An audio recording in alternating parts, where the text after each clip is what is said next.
Alors quand on a commencé à investir la data il y a 3 ans, on a pris conscience de la valeur et de l'importance de cette opportunité pour tous les métiers du groupe. Pour la publicité bien sûr, qui en est une première exploitation, mais aussi pour les programmes. Donc on a choisi une approche assez spécifique en construisant une plateforme transverse au sein du groupe partagée entre la régie et l'éditeur.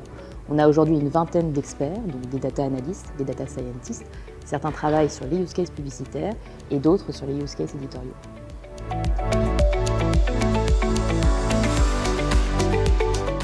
Alors quand on a refondu Sisplay en 2015, on a fait un choix structurant pour notre stratégie data et on a été les premiers à le faire en France avec en effet la mise en place du login obligatoire. Ce login nous permet de collecter une data déterministe à partir des informations qui sont déclarées par les utilisateurs eux-mêmes lors de leur inscription sur la plateforme. On avait la conviction de pouvoir le faire grâce à la force de nos marques antennes, mais aussi grâce à la promesse renforcée sur Sisplay, puisque les utilisateurs peuvent désormais recevoir des contenus personnalisés. Et pour l'annonceur évidemment, le bénéfice est clair, on met à sa disposition une data hautement qualifiée dans un environnement premium, totalement brand safety et extrêmement visible, puisqu'on a des taux de visibilité qui approchent les 100% comme en télévision.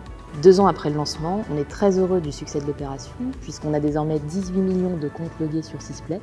On en attend 20 millions d'ici la fin de l'année, donc pour être très concret, c'est un Français sur 2 de moins de 50 ans et 80% de la population des millennials en France.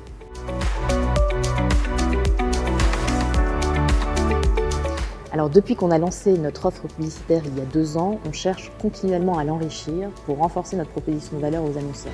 Donc ça peut passer par 2 types de dispositifs, soit en enrichissement de segments, avec par exemple des données de localisation, soit avec d'autres approches innovantes comme le CRM onboarding qui place les contacts de l'annonceur au cœur du dispositif publicitaire. On a aussi développé d'autres approches, annoncées récemment, comme le ciblage émotionnel, qui permet de cibler un utilisateur en fonction d'un état d'émotion, d'une humeur particulière, c'est-à-dire un moment où il est particulièrement réceptif au spot de l'annonceur. On sait que ça marche parce qu'on sait qu'il y a un lien direct entre l'intensité émotionnelle, la mémorisation et donc l'efficacité publicitaire.